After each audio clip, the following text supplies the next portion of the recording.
Hello, everybody out there listening from all the corners of the internet. This is The Local Lens, the podcast from the Powell County Health Department and Kentucky Rio, where we go inside our community's experience with the drug epidemic. I am your host, Nate Brooks, and I am very excited for this episode today because first thing what we're doing is we are promoting an in-person event, the Estill County Recovery Rally, which is happening on Friday, October 21st, which is right around the corner. Like, I am saying this, recording this on Friday, October 14th. It's a short turnaround, so hopefully you're hearing this episode in time to put it on your calendar and make some plans for the weekend of the 21st. But if you are not able to make it to that event, then you are still in luck because the two ladies we have on the show today are very, very keenly aware of their life experiences. They know how to talk about it well, and they are very involved. We have Jessica Winchester and Jenn Richardson. They are friends of Misty DeHart, who we will tag her episode on the bottom of this post as well. But you're in for a treat. Buckle in. These are our people using our voices, telling our stories, because no one sees it like we do. Let me go first? You go first. All right. I'm Jessica Winchester. I am a peer support specialist and working to become a social worker. I'm in my second year of social work degree. I'm also the BJA and core coordinator for two of the grants here at the hospital.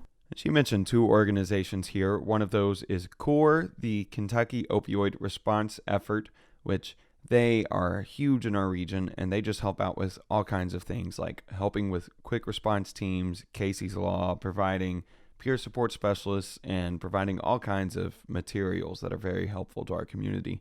The other one she mentioned is the BJA, which is the Bureau of Justice Assistance, which here's Jess telling us a little bit about that.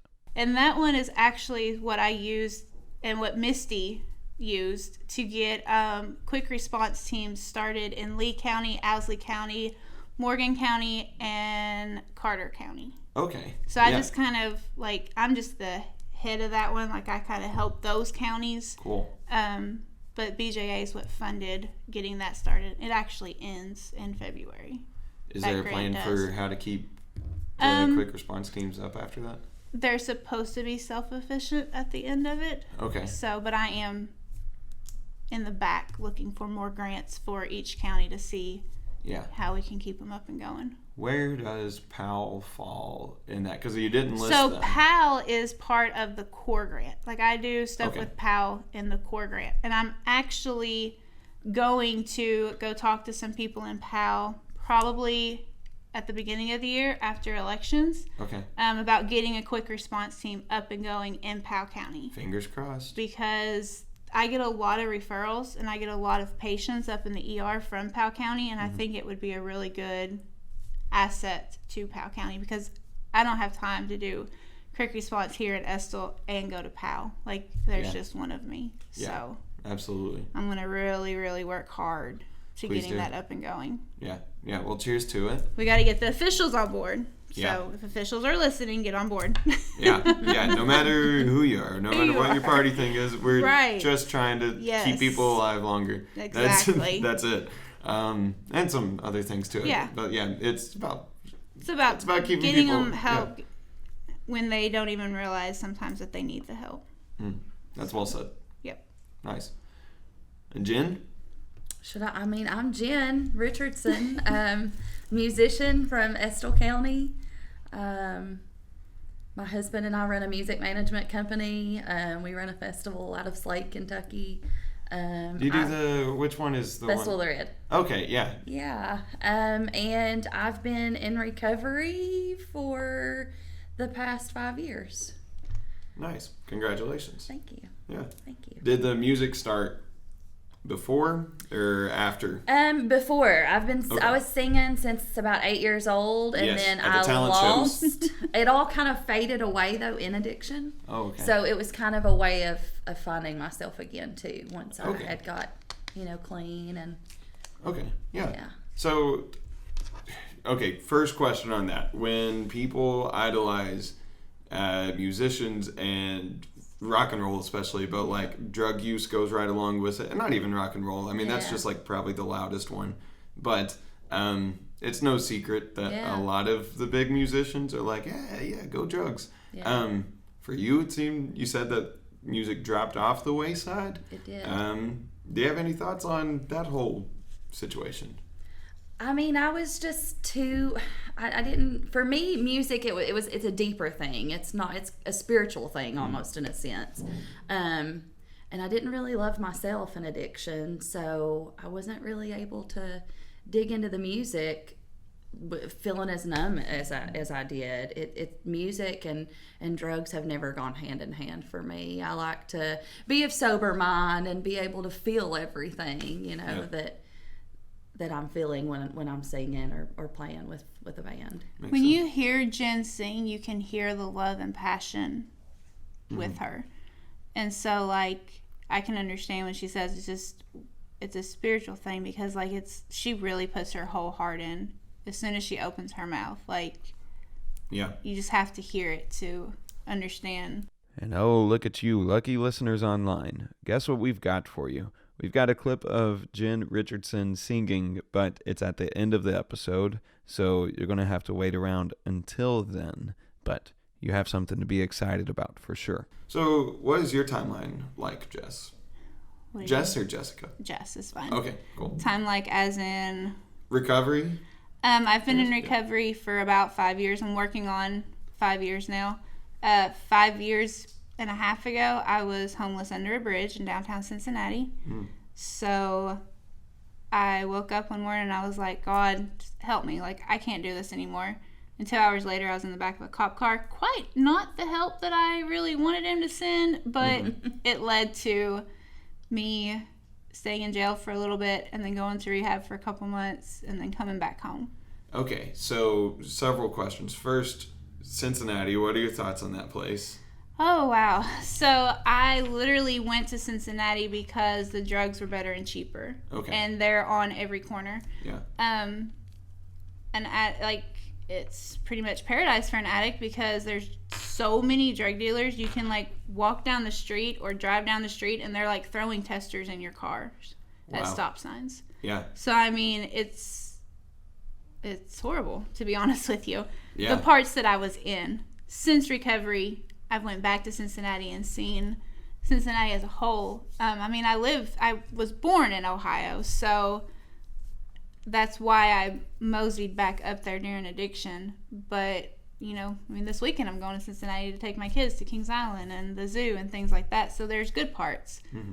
The part that I was in, though, was just like pretty much Kings Island's for an addict. I mean, it was everywhere. Yeah. And a lot of crimes. Lots and lots of crimes. So yeah, when the cops came, was that like to come arrest you, or was that like through some kind of program they were doing? Oh no, it was because I was intoxicated. I got a PI, and I could have got let out the very next day, like 8 hours later in the middle of the night. But I told the judge, I was like, please don't let me out. Like, I'm gonna die. I'm really tall, so being 140 pounds at 5'10" is not good. And I was really sick. I was just pretty much killing myself. When you told the judge, don't let me out, what was the response? His expression was kind of like, taken back for a second. But he could see that I really meant it. Like, I knew I was going to die. And I told him, I was like, I don't have anyone up here but drug dealers. Like, my family don't speak to me anymore. Like, I don't know where to turn or how to get help. And so he got me connected with a public offender up there that was able to get me into a women's rehab. And it was like a 30-day program. And a lot of people like kind of shun from 30-day programs, but at the point of my life that I was in, it worked great for me. Okay. And I was able to come home and get into church. Like, everyone's path to recovery is different. It is. What works for me and what worked for Jenn is two different paths, but we both ended up in recovery, and that's the main goal. Okay. So my path was like getting really into church, getting really connected with my community. I went to AA meetings 365 days the very first year of my sobriety. Okay. That gave me a lot of other connections, and I was able to start going to a veterans AA. I was able to deal with some of the PTSD and trauma that I have from, military. I was able to get into Celebrate Recovery, bring Celebrate Recovery here to Estill County. We now have Celebrate Recovery started. So, because of those AA meetings, I was able to get a whole community of friends and support. So a quick shout out to Lisa Coffey and April Smith, who did an incredible episode talking about Celebrate Recovery some. Their episode also covers a lot of other ground, but definitely hits on Celebrate Recovery, which is an incredible program. So now let's get back in and hear some of Jenn's background. So that was your path to recovery. Mm-hmm. What about yours? What are the differences? Mine was a major struggle. I went in it. I wanted to get clean so bad, but it was a struggle. I come from a very strict upbringing, so my parents, as much as they felt they were supportive, they probably hindered me more than anything. In what ways? They didn't really understand. Like, they wanted to understand, but they thought it was something that you could just flip a switch and you should be done. And your kids are here and you should want to do this. And as much as I wanted to mother my children, I had my first child, I was 19. So I was really young. I don't think that through all those struggles, I don't think that I truly knew what it was like to really, really love myself. I hadn't really figured out who Jennifer was. I was always one to rebel. If you told me I couldn't do it, come heck or high water, I was going to do it. I was a very curious teenager and a very curious young adult. Good way to put it. Yes. Through high school, I was completely and total anti-drug. Like, I didn't run with anybody. I cheered. I ran with a good crowd of kids. Like I said, my parents were great supportive people, still are to this day. But I had a curious mind. Yeah. And it led me to drug addiction. And like I said, I bounced back and forth trying to get clean. It had eventually cost me custody of my beautiful daughters. But I did come out on the other end. I fought and fought and fought. My husband overdosed when I was pregnant with my son, and I was struggling to get clean. Once I found out I was pregnant with Logan, he's 5 years old. So here comes I found out I was pregnant with Logan, and I had struggled for 2 years there after losing my girls. I wanted to be their mom, but I couldn't get clean, and it was like everything just kept getting in the way. And when I got pregnant with Logan, I was struggling to get clean, but it was like an answered prayer at the same time. It was like God's way of saying, listen, you are worth this. You do deserve to be a mom, because I loved being a mom. I just made some really crappy choices that got in the way of that. But like I said, I got pregnant with Logan, and I struggled myself. I got clean, and I had him, and it's been great ever since then. My story is totally different than Jessica. I did Celebrate Recovery. I have a wonderful pastor at my church here in my hometown, and he's a recovering addict. He's been a major support to me. He would drive me to Celebrate Recovery in Winchester every week, and getting involved with Ragamuffin here. And that Ragamuffin is kind of like a Narcotics Anonymous group. It's a faith-based recovery group that meets in Estill County. And then I came back to music, and there are a lot of recovering addicts in music. Yeah, I do believe that. Yeah. A lot. Which is a good. It is. It's a good support yeah. system. It's a really good support system. Yeah. And another friend of mine is playing at this recovery rally, Aaron Boyd, and he's one of my buddies. We play music together, and it's really nice to be able to talk and share experiences and lean on each other. And yeah. Nice. Good. Yeah. So one thing you mentioned earlier was understanding, and when you're asking somebody to try to understand addiction, I've heard a lot of people say that, like, there's no way to understand it unless you go through it, like, to actually understand it. But there's also another kind of understanding that's more just like blurred over, glossy looking, or glassed over, I guess, whatever word, but just like, okay, this operates completely different. Like, brains that have like strong drug addictions operate in a complete different way, and that is enough for me to wrap my head around. I don't need to know the inner workings, just understand that patience is needed. That's a big distinction, I guess, to make, right? Mm-hmm. It is. How did your parents come to that? I mean, like, the trust was broken, of course. I mean, there were a lot of things that happened that broke the trust. But once, like I said, once my son was born and they saw me really, really step up, I mean, it's obvious when somebody's clean and when they're not, if you've been around it.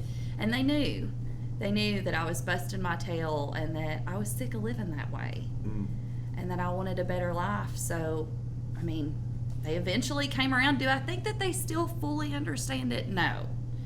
I think that they have a little more sympathy for it, but I don't think that they fully understand it. And I don't think that, heaven help, if I was to relapse or something, I don't know that they would handle that well. How widespread do you all think that same exact experience is? Like, it's everywhere. Yeah. Even people that are, like, some of them that's on some of my committees, they support recovery, but I don't think they understand addiction. Yeah. Like, some of them still feel like it's a choice and they can just flip a switch. My personal opinion on the whole choice thing is it's a choice the first 10 times. Yeah. After that, it's no longer a choice. And those first 10 times, it's pretty rewarding. Right. Yeah. It is. And, like, it's just an overblast of dopamine and, like, so it's almost not really even a choice then. But physically, you ain't gonna, physically you don't have to have it those first couple of times, but there comes that point. I don't think when you're doing it that first couple of times, though, or whatever, you're like, this, I don't think anybody ever really goes, this is going to take the hold that it's going to take on me. Yeah. I just thought, I'm having a good time, I mean, I continued. I was like, man, this made me feel good. I'm not tired. I can clean the whole house and still operate. And that's actually hilarious. Like to get high just to have a good house cleaning session. But that was the point that I was at. I was still trying to rationalize and function in this mom-wife mode. But I didn't realize that it was going to take the hold on my life that it was going to take and cost me everything in the end. May I ask, what substances you guys started with? Oh, boy. So, my mom used to put whiskey in my bottle to put me to sleep. Okay. So, I started drinking at a very young age. One thing a lot of my friends, even Jen, didn't know is all through high school, that water bottle I packed around was vodka. Oh, my. Vodka has not a strong smell at all. Yeah. So I think there was only one teacher that really knew, and she was also putting alcohol in her coffee, so therefore she didn't say nothing to me. Wow. Yeah. So, I mean, I kind of got by with it. So alcohol was the beginning, and then I got hurt in the military, and I had tried other substances. I'm actually allergic to THC, so the first time I tried pot, I about died. Yeah. So that's the one thing I never really did. I only did once in my life, but everything else I wasn't allergic to. I mean, I was, I broke out in handcuffs a lot, but I was not, physically allergic to it. So I got on opioids really bad. I'm a little too lazy for meth and any type of stimulants because I like to sleep. Okay. So staying up all night was not something that I wanted to do. I did try to stay up, or I did do meth after I had gotten back from a tour overseas, and those shadow people everybody talk about was like Afghan people in my head, and it was a really, really bad experience. So at least I was smart enough, even in addiction, to be like, I can't ever do this again. I'm gonna end up hurting somebody. Yeah. So opioids really took hold strong on me. Yeah. I lost everything. I lost my kids. I lost my family. I lost my house. I lost everything. Yeah. to the point where I was living under a bridge in downtown Cincinnati. So how long was that progression? I think when I lost my kids in 2016, I went downhill really quick. Okay, yeah. Real quick. So there was like, those 2 years that just, I went from living here, having a house, having kids, to being homeless under the bridge for 6 months. Yeah. So, shoot. Real quick. So let me ask this to both of you. Where, you all are both being very frank, very quick to just dive right into it. Where is that coming from? The love that, I don't sugarcoat my recovery for the simple fact of sugarcoating it could be someone's life. Yeah. Like, I want to help people. I want to save people. I want them to realize I've literally been where you've been, but I got out. Like, there is a light at the end of that tunnel. Like, there's been so many times that I've been high and didn't even want to be high. I just wanted to feel normal, but I couldn't. And I was like, I'm never going to be able to do this. Like, I'm going to have to use every day to be able to function. Yeah. Mm-hmm. And that's not true. I think if more people talked about it like this, that it wouldn't be such a big stigma, like it's so hush hush, nobody, and my parents are that way too, it's all secretive and quiet until it can't be anymore.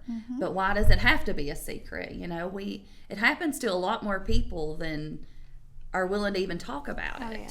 Yeah. And there's it can happen to anybody, any walk of life. It doesn't matter who you are. Yeah, because even for the amount that people do speak up and talk about it now, it's definitely still just like a fraction of the whole thing, I feel like, which is, at least for me and the work that I do, is kind of mind-boggling, because like my whole job is centered around like getting people to talk about this stuff. So I'm always around people that are willing to talk about it. But then for every person like that, there are like probably like 10 people that would never speak about it. Right. Is it important that we get everybody talking, or like where are we trying to just like get enough people looking towards the issue, or what do you all think about that? I think it's also a healing process too. Like for myself, like it feels good. It's kind of empowering to be able to sit back and admit all this stuff and not have to feel guilt for it anymore. Yeah. Like I've grown enough and got through that I want people to know, like Jessica said, that you can do this too. Yeah. Just because you're homeless and you've lost everything, you can get here too. And I wish that everybody could understand that. And what she has just said rings remarkably true along the lines of songwriting as well. That just opening up and letting those words come out of you is a very empowering experience that ends up driving a lot of singers and songwriters who are in recovery. If that kind of topic is interesting to you, then you're in luck, because we have an episode in the works right now that is going to be zeroing in on that with Jenn Richardson and her friend Aaron Boyd. But that is the future. Let's get back to the present and finish this episode. Okay. All right. What is the reason that we're here doing this today, I guess? What's the catalyst for this episode? Our recovery rally coming up. All right. When is that? That is October 21st. Okay. From 5 to 8 at the Estill County Fairgrounds. Okay. Sounds good. And we have an awesome lineup. Like, I get so excited and goosebumps just thinking about how amazing our lineup is. We do not, I'm not even going to say we have, a headliner or, the top person, because I have, the best of the best. I'm just going to go on ahead and brag about it because I'm friends with one of the best. And then she had another bet. It was awesome. Yeah. So we have Jen is going to sing. Aaron Boyd will be singing. West Ship will be singing. West Ship. Yes. Okay. Actually one that Jen recommended. Okay. And Aaron kind of both. Aaron made a post saying we needed another singer, and Wes commented on it, and then she told me about it, or she was like, he's really good, and told me a little bit about him. So I messaged him, and he was like, well, I have another show that day, but tell me about the rally. So I told him about it and what it was for, and he messaged me back like, the next day, I think, and he was like, I moved my show, I'm going to do your rally, and I about cried. I was so excited. We have some awesome speakers. Each one of the performers are going to, speak just a little bit and then perform also, because all of them are in recovery in one way or another. And then we have Andrew Hager coming. A lot of people in recovery knows Andrew Hager and Andrew Hager Live. He is kind of, I hate saying the face of recovery, but I don't know any other way to say it. Inspirational in a sense. Yeah, he's kind of like the poster child of recovery. He goes around and does a lot of live talks and stuff. He's a very inspirational speaker. He goes all over the United States and gets booked to speak at places. He just come from Arkansas last week, I think. I think it was Arkansas. Maybe it was Kansas. I don't know. One of those states. He was out that way. But he does a lot of rallies and seminars he'll speak at and things like that. He has a Facebook Live type thing. It's called Andrew Hager Live. He started the Blameless Children's Act. He has this huge rally in Versailles every year. I went to that one towards... And it's all directed towards children. What is the Blameless Children's Act? So, it's a foundation focused on children of addicts. Okay. They're the blameless child. They didn't ask to live this life, but yet they are, and they have also succeeded. And they have their own trauma. They have their own, problems that they have to deal with. And he does this... he has this foundation that's all about those kids and lifting them up and helping them. And he usually has kids speaking there that's been through it and survived, and now, they have their family back, and a couple of them don't have their family back. They've lost their both mom and dad because of addiction. But his foundation just wraps their arms around them. Good. That is a core belief I have, is that if you are going to run a society that capitalism and it has people pushing as hard as they can forward, but doesn't necessarily make sure everybody's coming along, when people that don't decide to fall off end up falling off and through the cracks, as much as I hate that saying, but you have to bind up as a society and make sure that your kids at least have a chance to do something. And if the government's not going to do it, then it has to come from these organizations. So cheers to the Blameless Child Act and Andrew Hager. Yes. Okay, that's incredible. We also have Paula Adams coming. So you're having tissues all around the place too? Yeah? We will. Goodness. And then I have had to twist Misty's arm, but she is going to speak a little bit. Her and I are going to share 15 minutes. Okay. Our argument now is the time. She says she's only doing 5 and I'm doing 10.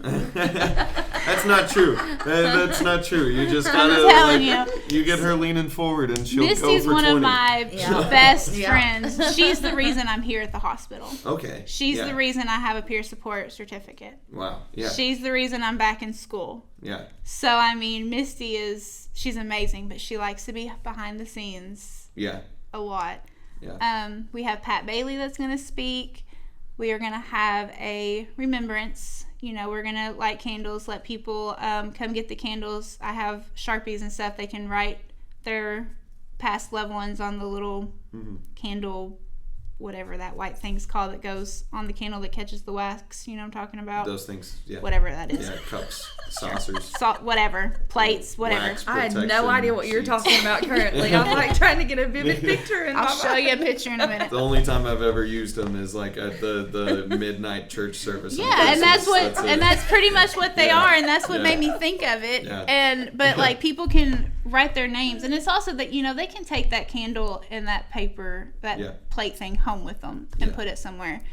And I just recently, I say recent, it'll be a month or a year on Monday lost my father from overdose.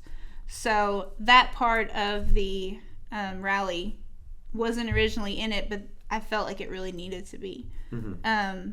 Because some people look at that candle a lot different. You know, sometimes that's closing that chapter. That's the closure that they need. You know, there's different things that people do, and we don't ever want to forget the ones that we have lost, because of them, their last breath is what keeps us going. So that part was really important to me. We do have all kinds of games for kids. We're going to have inflatables. We're going to have a petting zoo. Excited about that. He was like, "Is this a kid-friendly event, Mommy?" Yeah. Yes, it is. Yes, they've got inflatables. He was like, "Yes, Mommy." We're going to have petting zoos. I'm going to block off a little area and put like little pumpkins out there so the kids can go to the pumpkin patch. Cool. And then they can bring it back over to a table and paint their pumpkins. We're going to have face painting. We're going to have some free food, water. We're not giving out pop because, you know, we kind of got to be healthy. It is a hospital supporting this. Yeah, we could abolish pop and be better off in this country. You know, it'd be fine. 100% agree. As long as we keep coffee, get rid of pop. I'm good. Yeah, we got to have the elite too. Yeah, okay, LA can be allowed. LA can be allowed.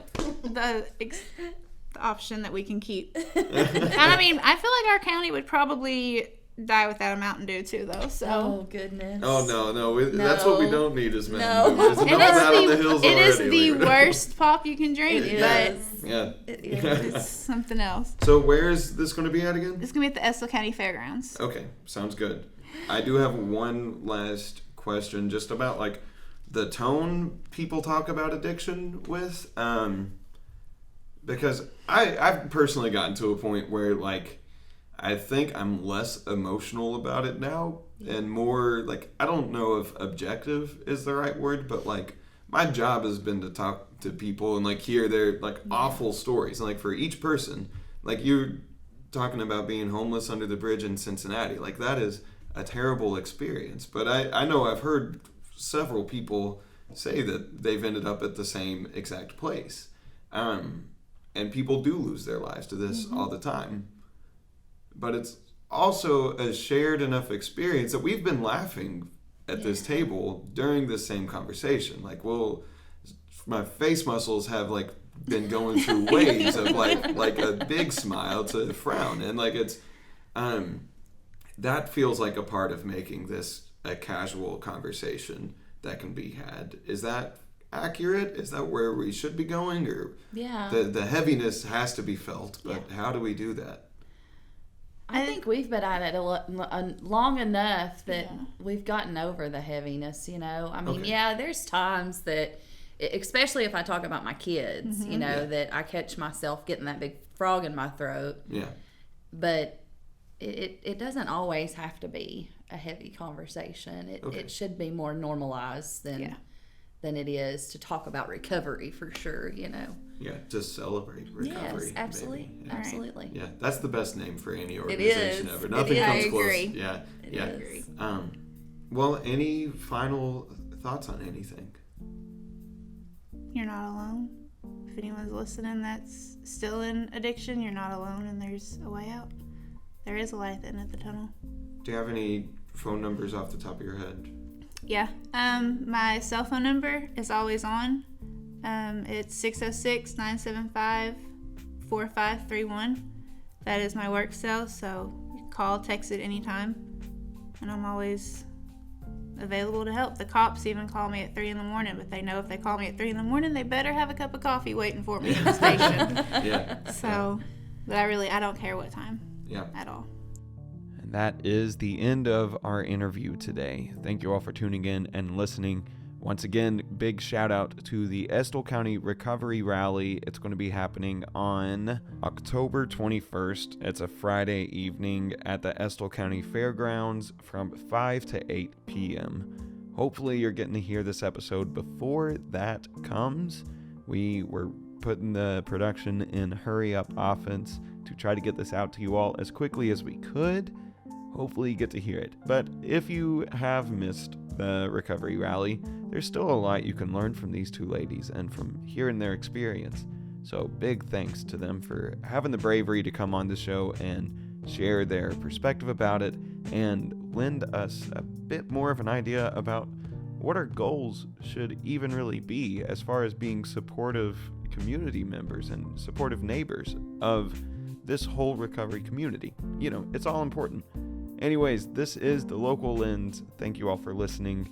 Be sure to send this episode to somebody who you know that might need this information. These are our people using our voices, telling our stories, because no one sees it like we do. And now, I know I just gave you a closing, but we promised you something earlier, and that is a clip of Jenn Richardson singing. So here we've got that clip going on, and the end of the song is just going to be the end of the episode. So I hope you enjoy it. This is Jenn Richardson.